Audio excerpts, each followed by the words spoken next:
Good morning students. आप लोगों का ई लर्निंग क्लास में फिर से स्वागत है।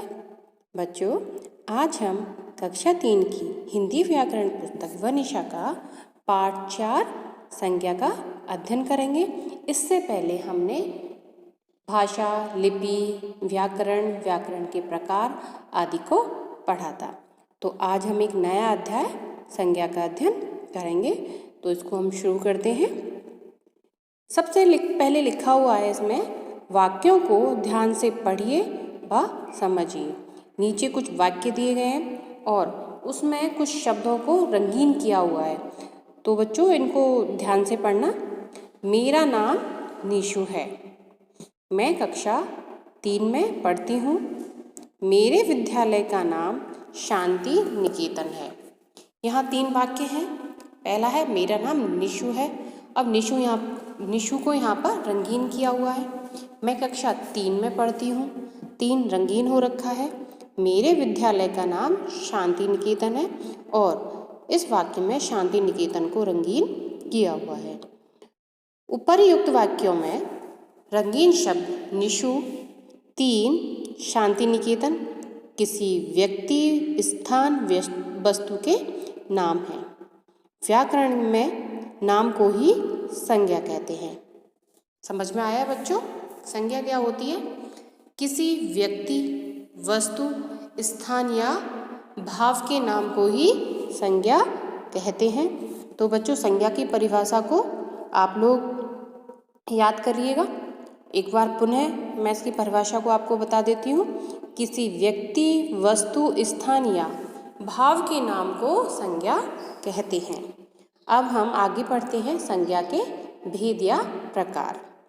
संज्ञा के निम्नलिखित 3 भेद होते हैं। संज्ञा को 3 भागों में बांटा गया है। कौन कौन से भाग हैं उसके? व्यक्तिगत संज्ञा, जातिवाचक संज्ञा और भाववाचक संज्ञा। अब व्यक्तिवाचक संज्ञा क्या होती है, इसको हम विस्तृत रूप से पढ़ते हैं। जिन शब्दों से किसी विशेष व्यक्ति, वस्तु या स्थान के नाम का बोध होता है। यहाँ पर लिखा हुआ है किसी विशेष व्यक्ति, वस्तु या स्थान के नाम का बोध होता है, उन्हें व्यक्तिवाचक संज्ञा कहते हैं। जैसे वाल्मीकि विशेष थे क्योंकि वो वाल्मीकि सिर्फ एक ही थे जिन्होंने आदि रामायण को लिखा था। रामायण भी एक ग्रंथ है। अरावली एक पर्वतमाला है। हरिद्वार एक स्पेशल यानी कि विशेष स्थान है। और श्री कृष्ण भी स्पेशल व्यक्ति थे या विशेष व्यक्ति थे। इसलिए ये सब क्या है? व्यक्तिवाचक संज्ञा के उदाहरण हैं। दूसरा है जातिवाचक संज्ञा। जातिवाचक संज्ञा क्या होती है, इसको देखते हैं। जिन शब्दों से किसी वर्ग या जाति के सभी प्राणियों, वस्तुओं अथवा स्थानों के नाम का बोध होता है, उन्हें जातिवाचक संज्ञा कहते हैं। यहाँ पर मतलब कोई सा भी प्राणी हो लेकिन उनका कोई वर्ग हो या उनका एक समूह को दर्शाता हो, उसी को जातिवाचक संज्ञा कहते हैं। जैसे शेर। अब शेर के अंदर उनका पूरा जाति आ गई। शेर के अंदर सारे जितने भी शेर हैं वो आ गए, लेकिन यहाँ पर विशेष किसी का नाम नहीं लिया गया है।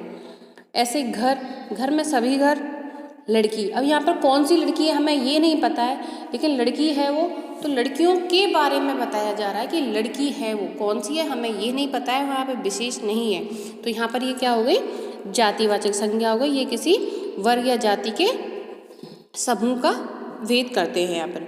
फिर आता है भाववाचक संज्ञा।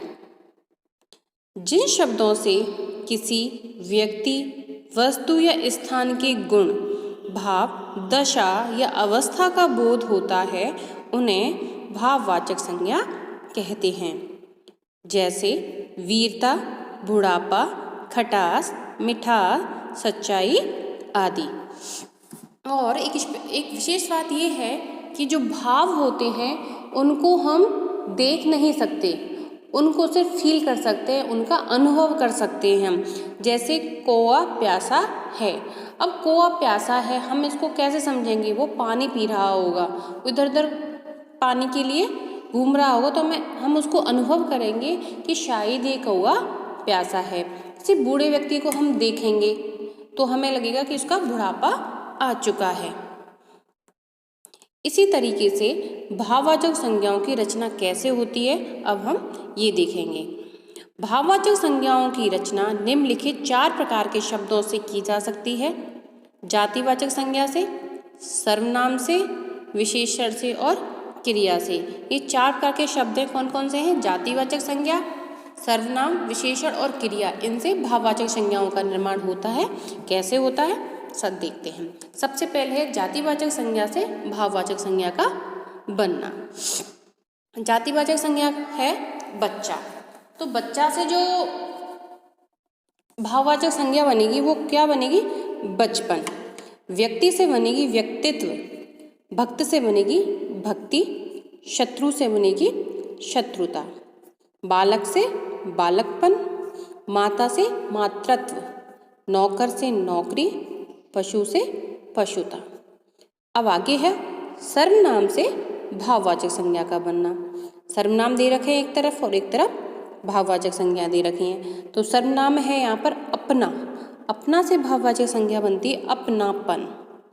पराया से बनेगी परायापन, मम से बनेगा ममत्व, अहम से बनेगा अहंकार, निज से बनेगा निजत्व और स्व से बनेगा स्वत्व।